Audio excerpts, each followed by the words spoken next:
Fala aí, pessoal, bem-vindo ao canal Fala Professor. Vamos agora aprender um pouquinho de inglês, entendendo o Simple Present, explorando estrutura e usos deste tempo verbal que é importantíssimo.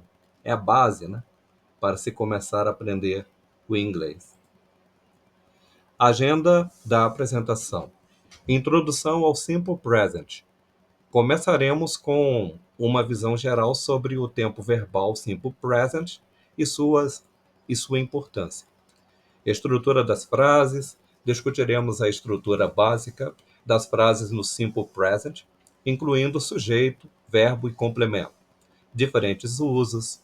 Exploraremos os diferentes contextos em que o Simple Present é utilizado na comunicação diária. Exemplos práticos. Apresentaremos exemplos práticos que ilustram o uso do Simple Present em frases. O que é Simple Present? Uma pergunta que eu faço a vocês. Vamos lá para a definição do Simple Present. O Simple Present é um tempo verbal fundamental em inglês. Ele expressa ações que ocorrem regularmente. Usos comuns. É usado para descrever verdades universais e estados permanentes. Exemplos incluem: a Terra gira em torno do Sol. Isso é uma verdade universal, né? E é um fato, é um estado permanente. Importância na comunicação. O Simple Present é amplamente utilizado na comunicação diária. É essencial para conversas e descrições. Definição e função. Definição do Simple Present. O Simple Present descreve ações habituais ou verdades universais. É fundamental para a comunicação clara. Ações habituais. Exemplos como: ela lê todos os dias mostram o uso do Simple Present em ações regulares. Então, é uma ação habitual.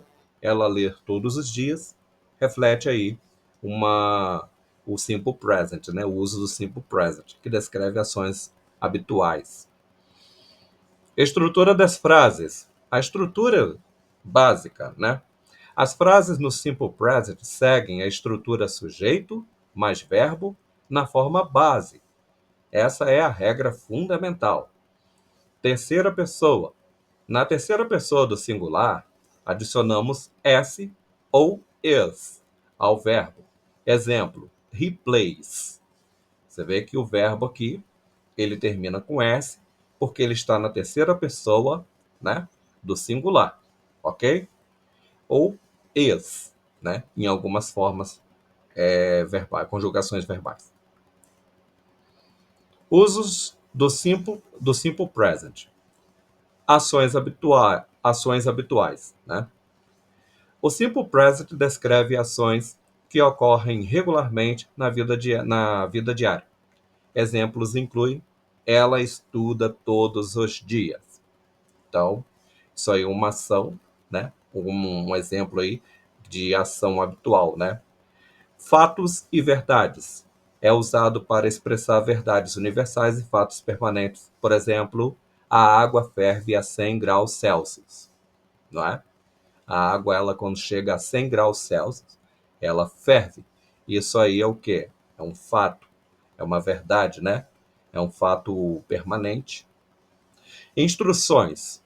Utilizado frequentemente em manuais e direções.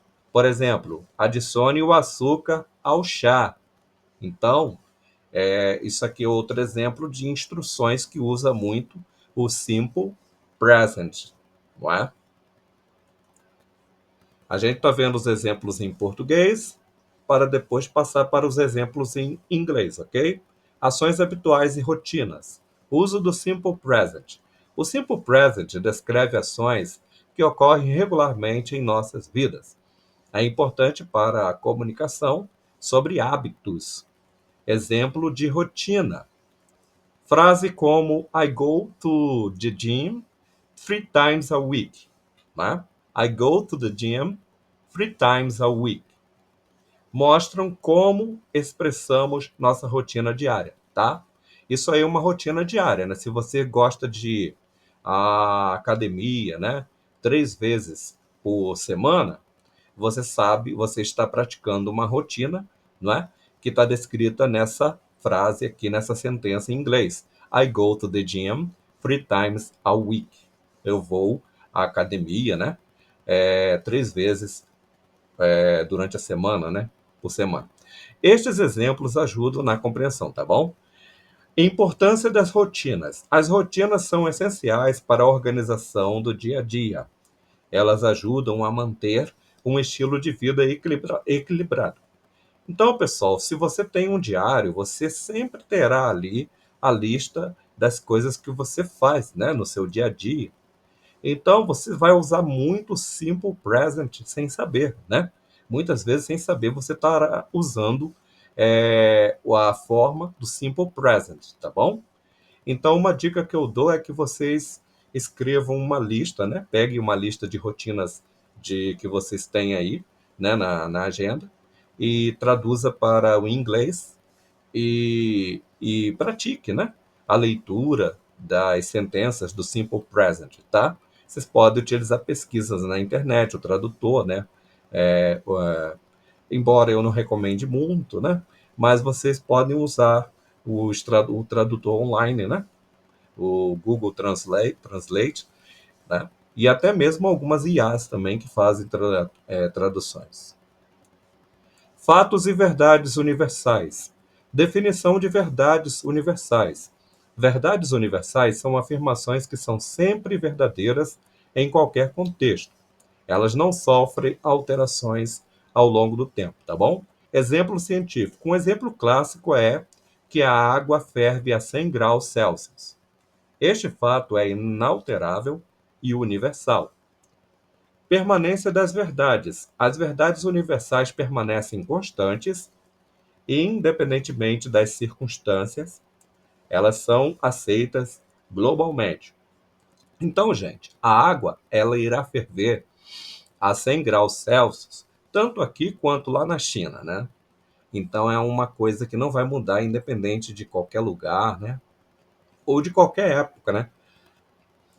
Vamos agora para exemplos práticos. Uso do Simple Present. O Simple Present é utilizado para descrever ações habituais ou verdades gerais. É fundamental para a comunicação diária. Exemplo 1, vamos para esse exemplo aqui 1, tá, pessoal? They live in Brazil. Olha só para essa frase. They live in Brazil. They live in Brazil. Ou seja, a tradução seria eles vivem no Brasil. Esta frase demonstra uma ação habitual, mostrando onde as pessoas residem, né? É uma estrutura simples e clara, né? Eles moram, residem ou vivem no Brasil, né? Exemplo 2. She speaks English. Essa frase é bem fácil de traduzir, não é? She speaks English. Uma coisa interessante, pessoal, é que quando está na terceira pessoa, she, he ou it, o verbo sempre termina em S aqui, tá? Ou is. S ou is, tá? She speaks, né? English. She speaks English, ok? Este exemplo ilustra uma habilidade permanente. Falar inglês fluentemente é uma competência valiosa, tá? Quando uma pessoa quando ela tem um hábito que é permanente, é porque é uma habilidade que já tem e que vai continuar com a pessoa, né? Frases comuns do dia a dia. Tomar café da manhã. O exemplo I eat breakfast at 7 a.m. mostra uma rotina diária comum, tá? Voltando à frase, traduzindo, né? I eat breakfast at 7 a.m. Quer dizer que eu tomo café da manhã às 7 horas, né? Da manhã, ou a.m. quer dizer antemeridium, né? Que quer dizer que você toma de manhã, né? Não pode ser, né? À tarde. Este uso do Simple Present reflete hábitos regulares que você pratica o quê? Todos os dias, todas as manhãs, né? Trabalho no banco, né? He works in a bank. Exemplifica uma rotina de trabalho. O simple present descreve ações habituais. Então, aqui está dizendo na frase, traduzindo, que ele trabalha no banco, né? Em um banco, né? Uma rotina diária de trabalho, né? Então, é isso aí, pessoal. O simple present descreve ações habituais. Agora, vamos lá. Essa aqui é uma dica para as pessoas para todos os professores que têm como função aí, né? Que trabalham para ensinar o inglês. Importância do aprendizado ativo, né? Exercícios interativos promovem uma melhor retenção do conhecimento. A participação ativa aumenta o engajamento dos alunos. Então, as atividades devem ser feitas de forma ativa, onde os alunos possam participar ativamente, não é? Comentando, falando, trazendo os seus conhecimentos, né? Identificação do simple present. Os alunos devem praticar a identificação do tempo verbal correto nas frases. Isso ajuda a consolidar a compreensão gramatical, né? Numa lista de frases, o aluno pode estar identificando quais frases representam o simple present, né? E agora vamos para a conclusão. Importância do simple present. O simple present é fundamental para a comunicação eficaz em inglês. Por isso que eu falo que é um dos verbos, é uma das construções assim, base do inglês, né, que é o simple present, né? Dominar este tempo verbal é crucial. Então, a gente tem que dominar esse tempo verbal para a gente estudar os outros tempos verbais, tá bom? Então, quando você consolidar bem essa base, aí você estará preparado para estudar os outros tempos verbais. Estrutura e usos. Compreender a estrutura do simple present é vital para formar frases corretas. Então, se você já domina o simple present, você já pode começar a escrever algumas frases em inglês de forma correta. Pratique bem a escrita, né? Use aquilo que você aprendeu, tá? Não importa se você escreveu errado, né? Use algumas IAs para ajudar você na correção e não na escrita, tá bom? Faça a frase e depois digite a frase que você escreveu numa IA ou fale para ela e para ela apontar onde estão os erros. Ou use uma pessoa que conheça inglês para ajudá-lo a corrigir, tá? Aprender quando usá-lo é igualmente importante, ok? A gente tem que saber quando usar esse tempo verbal. Prática contínua. A prática regular é necessária para dominar o simple present. Continue praticando para melhorar suas habilidades. Uma dica que eu dou é que vocês pratiquem sempre o uso do simple present. Então, quando você já tiver consolidado o uso do simple present, aí sim você já pode explorar outros tempos verbais. Um abraço e até o próximo vídeo.